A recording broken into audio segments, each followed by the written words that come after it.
Bonjour à toutes et bonjour à tous et bienvenue pour ce deuxième cours à distance durant ce confinement. J'espère que tout le monde va bien et que tout se passe pour le mieux malgré les conditions compliquées pour poursuivre l'enseignement. Alors, je vais vous demander aujourd'hui de reprendre votre cahier. On va procéder un petit peu de la même façon que qu'on l'a fait pour la première partie de cette leçon sur la guerre froide. Il va y avoir un petit questionnaire que l'on va corriger, mais tout d'abord, dans le cahier, j'ai oublié de vous faire noter quelque chose, une dernière petite chose dans la première partie consacrée à ce monde qui se divise en deux blocs. Donc, à la suite de ce que vous aviez noté, rappelez-vous, vous aviez représenté cette carte, vous aviez dû coller cette carte et on avait fait le je retiens avant. Alors, s'il vous reste un petit peu de la place dans le je retiens, notez-le, sinon écrivez cette petite phrase qu'on va ajouter après la carte, ça n'a pas une grande importance de toute façon. Donc, ce que je voulais vous dire, et ce que j'ai oublié d'ajouter, c'est un petit commentaire sur la troisième partie de la légende, c'est que ces deux blocs, le bloc de l'Ouest constitué des États-Unis et de ses alliés, et le bloc de l'Est constitué de l'URSS et de ses alliés, vont s'affronter, alors pas forcément directement, mais par des territoires un petit peu interposés, notamment l'Allemagne, et c'est pour ça que vous retrouvez les petites lettres que vous voyez sur la frise chronologique qu'on complétera au fur et à mesure, qui correspondent à différents affrontements, en tout cas les principaux. Certains se déroulent en Allemagne, notamment à Berlin, c'est ce qu'on va évoquer aujourd'hui, et puis d'autres sur d'autres territoires, d'autres continents de la planète. Alors, vous voyez également dans cette légende un trait noir qui correspond, on vous dit, à ce qu'on va appeler le rideau de fer. Alors, rideau de fer, entre guillemets, c'est une expression, on va le noter, vous voyez ici ce rideau de fer, c'est en fait une expression trouvée par Winston Churchill. Je vous remontrerai la photo de cet homme que vous connaissez peut-être, un grand acteur de la Seconde Guerre mondiale, hein, c'était le Premier ministre anglais. Eh bien, Winston Churchill, qui, après avoir été l'adversaire d'Hitler, devient l'adversaire de l'URSS, hein, en étant membre du camp du bloc de l'Ouest, eh bien lui, il va utiliser cette expression rideau de fer pour évoquer la frontière qui va séparer maintenant les deux blocs, le bloc de l'Ouest et le bloc de l'Est. Alors, une frontière qui, au moment où il parle, n'est pas encore militarisée, n'est pas encore recouverte de barbelés, mais quelque part, il a un don divinatoire, ce Churchill, puisque effectivement, c'est ce qui va se passer. Le rideau de fer portera bien son nom, puisque effectivement, entre les pays d'Europe de l'Est et les pays d'Europe de l'Ouest, il y aura une frontière très marquée par, je vous le dis, des barbelés, des miradors, des murs de béton.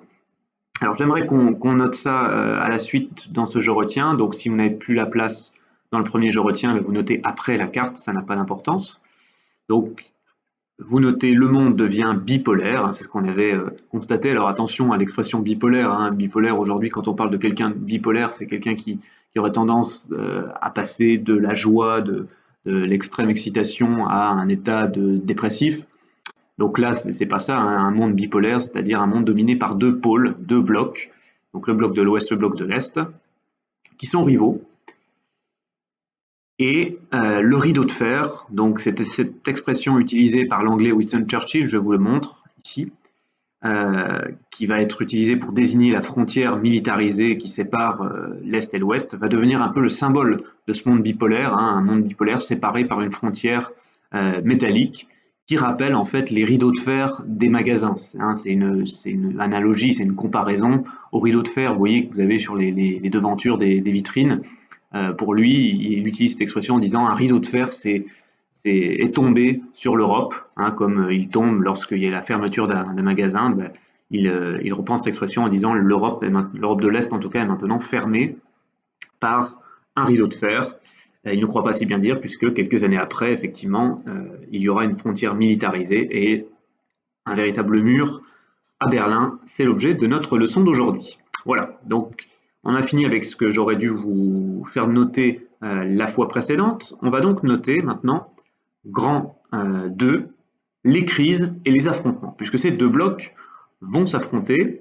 Et tout d'abord, ils vont s'affronter à Berlin, qui est peut-être la ville symbole de la guerre froide, hein, la ville symbole par excellence, puisque la ville va être concernée par des crises lors de 3 années importantes, 1948, 1961 et 1989, pour cette date-là, on en reparlera un petit peu plus tard lors de la fin de la leçon.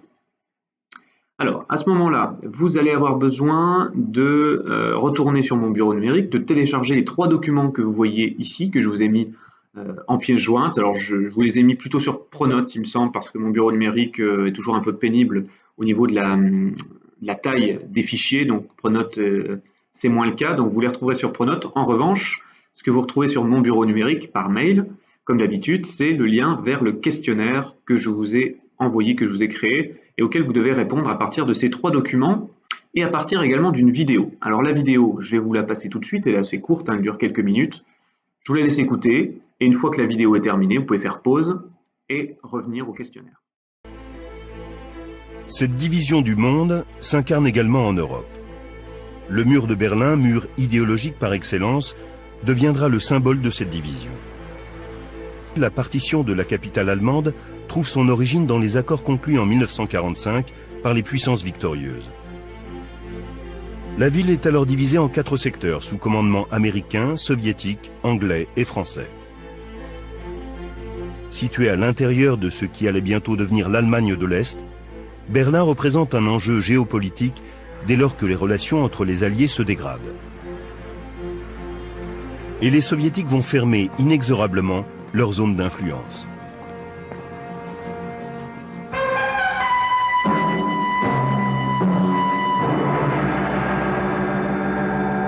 August 13th, 1961.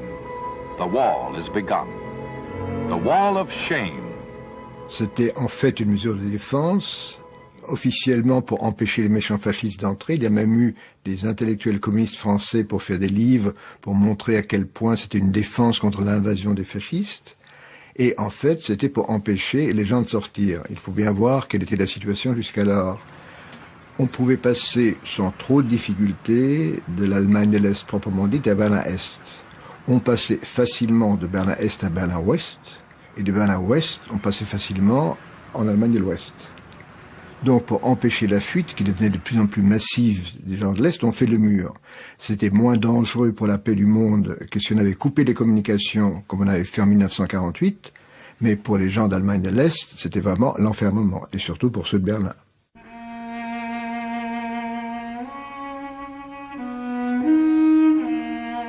Au matin du 13 août 1961, que pouvaient penser ces hommes qui voyaient se construire les murs de leur propre prison?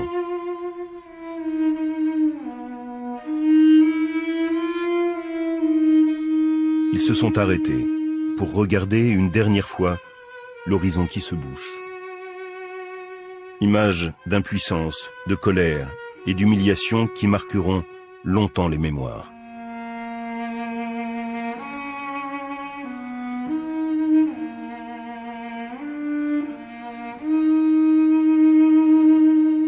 C'est ceux de l'Est qui tout d'un coup se trouvaient coupés, qui ne pouvaient plus passer du jour au lendemain dans la nuit. Des couples de fiancés se trouvaient définitivement séparés. En fait, c'est tout le long de la frontière entre les deux Allemagnes. Il y avait non pas un mur, mais des barbelés sur plusieurs rangées et gardés par des soldats, toujours par deux, pour que l'un d'eux ne risque pas de s'enfuir.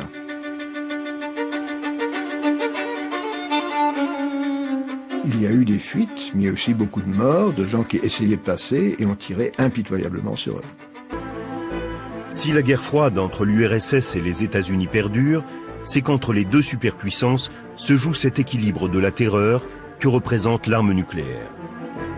La guerre idéologique s'en trouve renforcée, et le mur de Berlin devient le symbole de la séparation entre un monde libre et un régime totalitaire. Alors, nous nous retrouvons pour la correction de votre questionnaire et puis pour la rédaction du Je retiens.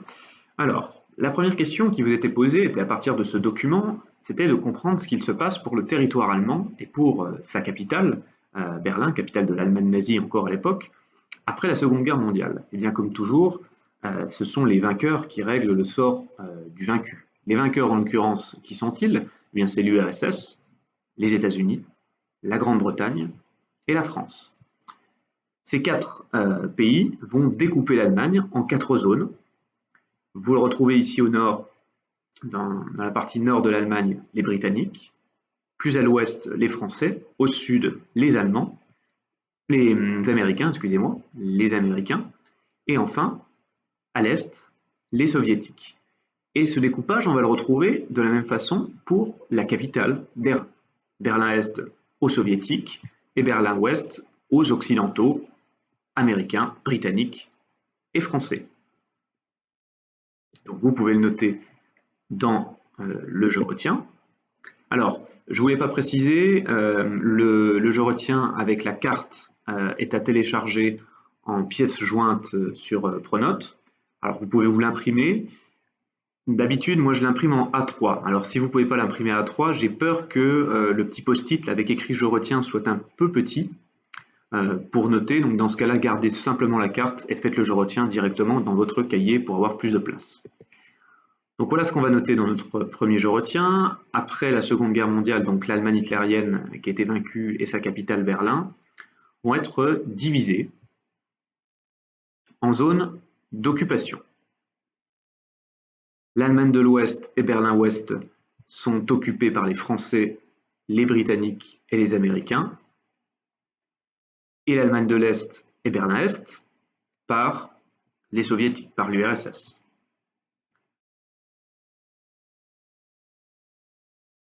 Alors, après avoir noté ce premier je retiens, vous prenez la carte et on va colorier cette carte en reprenant le même code couleur. Donc, les zones d'occupation en différentes couleurs. Alors, j'ai mis l'Union soviétique en deux couleurs, un rose et un rouge. Vous comprendrez pourquoi, parce que je voudrais, notamment le zoom qu'il y a sur Berlin ici, qu'on fasse la différence entre Berlin-Est et le reste de l'Allemagne de l'Est occupée toujours par l'URSS. Donc, voici les couleurs à représenter. Et pour Berlin, j'ai fait un petit zoom. Vous pouvez le reproduire ici.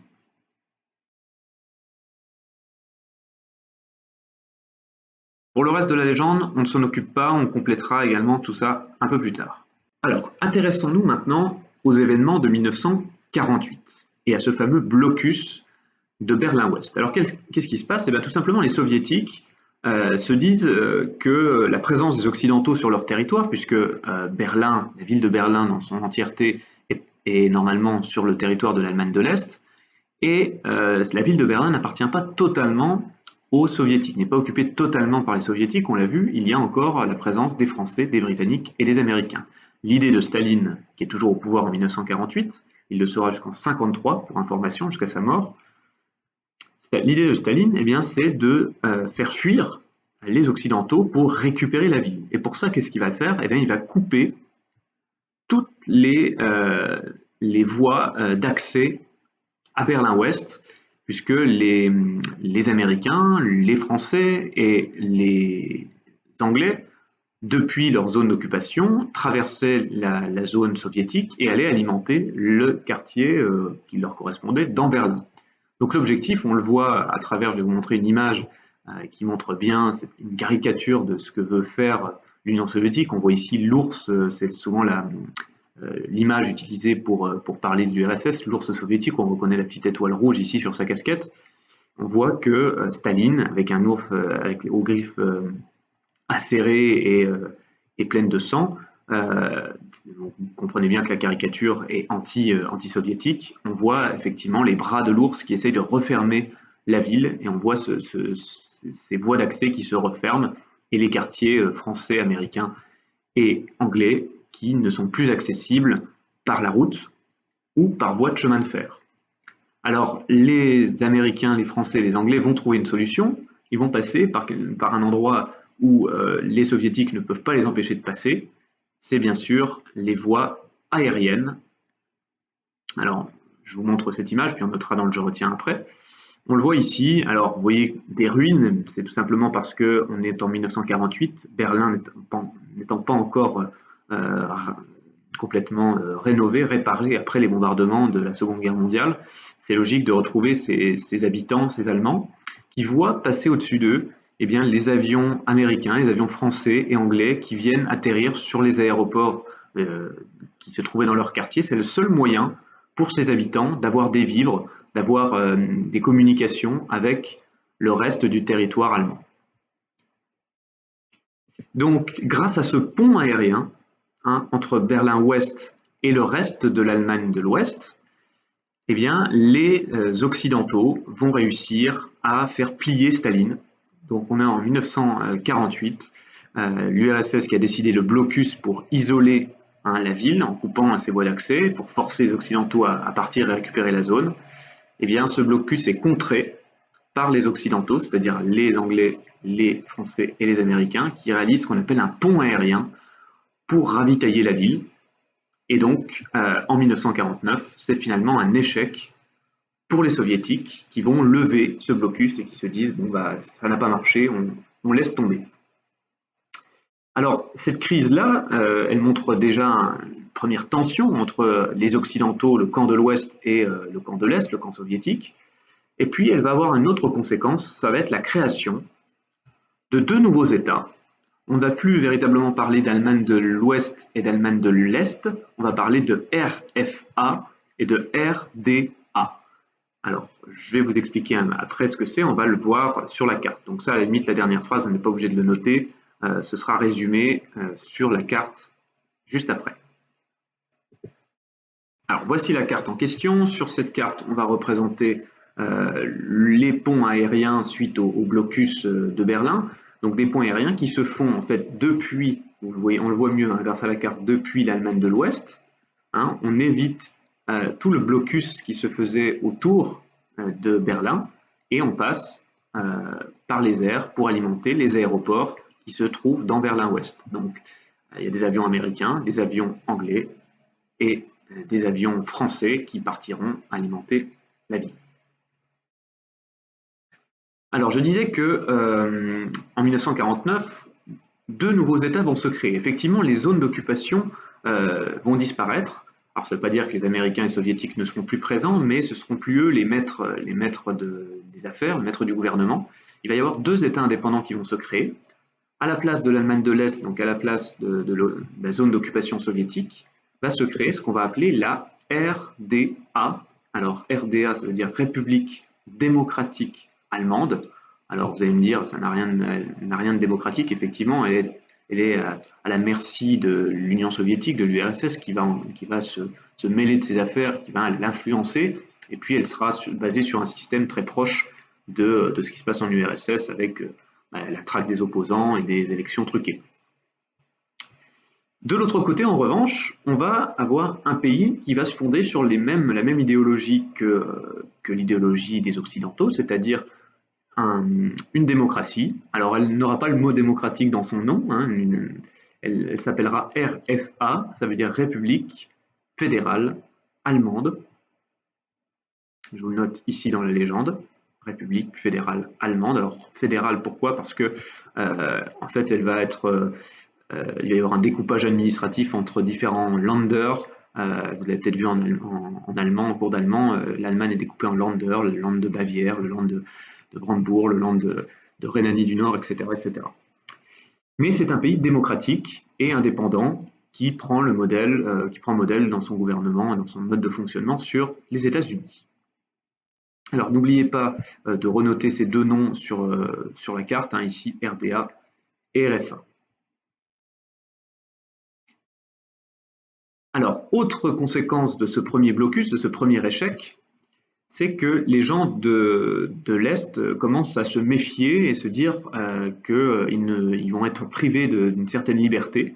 Donc il y a beaucoup de gens de RDA qui vont décider de fuir en RFA. Parce que même si les deux Allemagnes commencent à se reconstruire, chacune de ces deux Allemagnes bénéficie des fameuses aides, notamment le plan Marshall pour l'Allemagne de l'Ouest et l'aide économique de l'URSS pour l'Allemagne de l'Est, on vit tout de même beaucoup moins bien. On a un niveau de vie inférieur en RDA, donc beaucoup de gens, notamment les gens les plus aisés, des ingénieurs, des médecins, vont décider de fuir en RFA. Alors, pour éviter cette fuite, eh bien, on va construire ce fameux rideau de fer, où là, pour le coup, l'expression porte bien son nom, une frontière avec des barbelés qui va séparer non seulement l'Allemagne de l'Est de l'Allemagne de l'Ouest, mais tous les États communistes du camp de l'Est, donc les pays voisins, la Hongrie, la Tchécoslovaquie, seront séparés du monde libre, du monde de l'Ouest, par ce genre de frontières avec des miradors et des barbelés. Alors, on passe ensuite à l'année 1961, une autre année clé pour Berlin et pour la guerre froide, 1961, c'est la décision par l'État de RDA, avec la complicité et l'influence notamment de l'Union soviétique, de construire le mur, le fameux mur de Berlin. Alors ce mur, on va le représenter sur notre carte par des tirets comme ceci. Donc, vous les mettez dans votre légende et vous allez les reporter ici. Donc, vous voyez qu'en fait, ce mur, il ceinture tout le quartier de Berlin-Ouest. Je vous montre à quoi ressemblait ce mur. Donc, ce n'est pas qu'un mur en fait. Il y a certes un mur composé de plaques de béton avec, on vous dit ici, un cylindre pour empêcher les prises d'escalade, c'est compliqué. Vous avez aussi des soldats qui sont là, qui sont prêts à tirer. Vous avez des chiens, vous avez un mirador à nouveau pour tirer et des barbelés à nouveau. Donc très compliqué de franchir ce mur. Alors, la grande question, c'est pourquoi? Pourquoi ce mur? Est-ce que là, c'est pour récupérer la ville? Non. Staline, déjà, n'est plus là. Les soviétiques n'ont plus cet objectif de récupérer la ville. Ils en ont un autre. Et c'est le président américain qui nous l'explique dans son discours. Pour lui, il qualifie ce mur de mur de la honte. Il dit que ce mur est finalement le témoignage de l'échec du système communiste, un système qui est non seulement présent en URSS, mais dans tous les pays du bloc de l'Est, et notamment donc l'Allemagne de l'Est, celle qu'on appelle maintenant la RDA.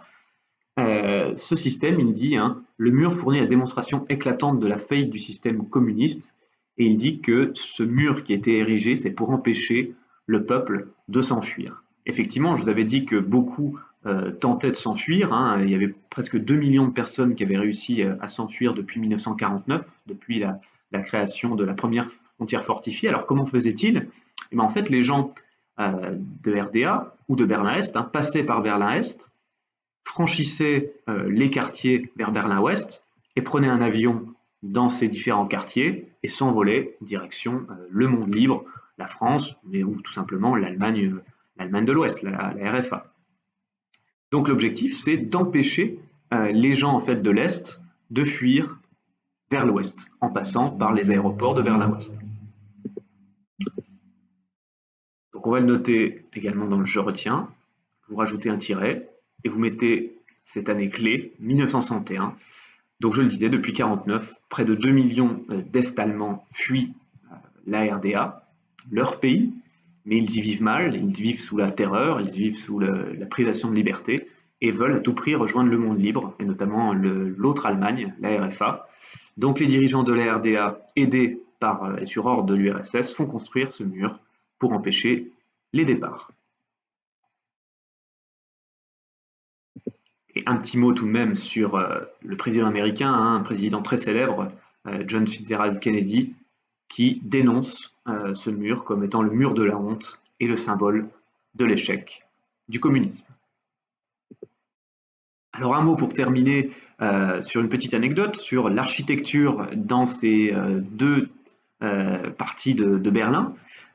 Effectivement, que ce soit les Occidentaux ou les Soviétiques, chacun des deux camps va laisser sa trace dans l'architecture. Et on peut le retrouver encore aujourd'hui dans l'architecture lorsqu'on observe les différents quartiers. Voici Berlin-Ouest, avec les tours typiquement occidentales, un peu à l'américaine, les grandes tours de verre, les différentes marques partout, des voitures très différentes les unes des autres.